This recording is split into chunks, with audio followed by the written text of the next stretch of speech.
Hello everyone, welcome to Sifa's universe. আজ আমি বানিয়ে নেব গুড় দিয়ে তৈরি করা কাঁচা আমের চটপাটা চাটনি। গরমকালে আমাদের সকলের বাড়িতে এই চাটনি হয়ে থাকে এবং এটি খেতেও খুব দুর্দান্ত হয়। চাটনিটা বানানোর জন্য আমি একটা মশলা তৈরি করে নেব। নিয়ে নিচ্ছি 1 টেবিল স্পুন গোটা জিরে, 1 টেবিল স্পুন মৌরি, হাফ টেবিল স্পুনের মতন গোটা গোলমরিচ এবং 2টো শুকনো লঙ্কা। এই সব কিছুকেই আমি খুব ভালো করে মিশিয়ে নেব। ফ্লেমটা এই সময় একেবারে লোতে রাখতে হবে, নাহলে মশলাগুলো জ্বলে যাওয়ার একটা ভয় থেকে যায়।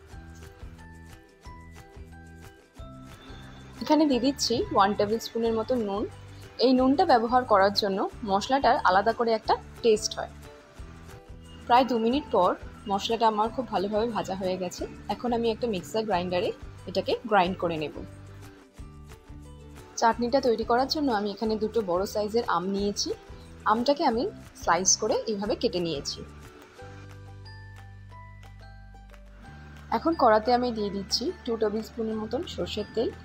তেলটা ভালো করে গরম হয়ে আসলে আমি দিয়ে দেবো একটা শুকনো লঙ্কা এবং 1 পিঞ্চের মতন 5 ফোড়ন।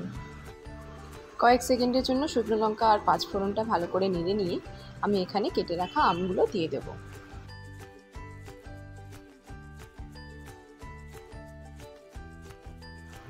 কড়াতে আমগুলোকে 2 মিনিটের মতন সময় নিয়ে ভালো করে নেড়ে নেব।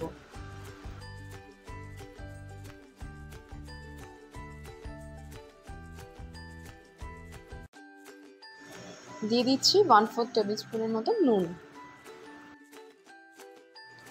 নুনটা দেওয়ার পর আরও 2 মিনিটের মতন কড়াতে আমটাকে নেড়াচাড়া করে নিয়ে আমি এখানে হাফ বাটির মতন খেজুরের গুড় দিয়ে দিচ্ছি।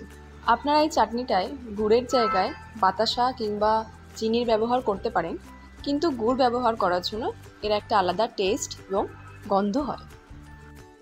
গুড়টা দেওয়ার সময় আমি গুড়ের মধ্যেই 2 টেবিল স্পুনের মতন জল দিয়েছিলাম, তাই এখানে আলাদা করে আর জলের ব্যবহার করিনি। প্রায় 2 মিনিটের জন্য ঢাকা দিয়ে আমি আমটাকে প্রপারলি সেদ্ধ করে নেব। 2 মিনিট পর আমটা আমার প্রপারলি সেদ্ধ হয়ে গেছে। এখন আমি এখানে আগে থেকে তৈরি করে রাখা ভাজা মশলাটা 1 টেবিল স্পুন দিয়ে দেব। এই মশলাটা এখানে খুবই important.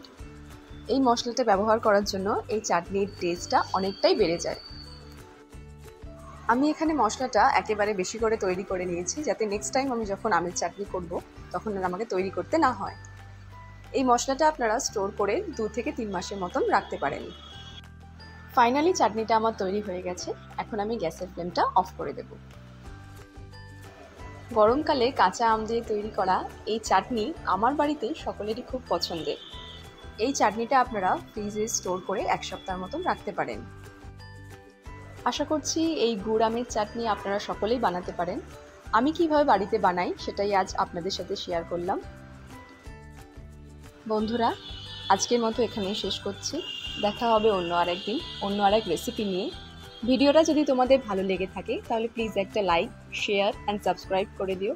And always spread love and happiness. Thank you.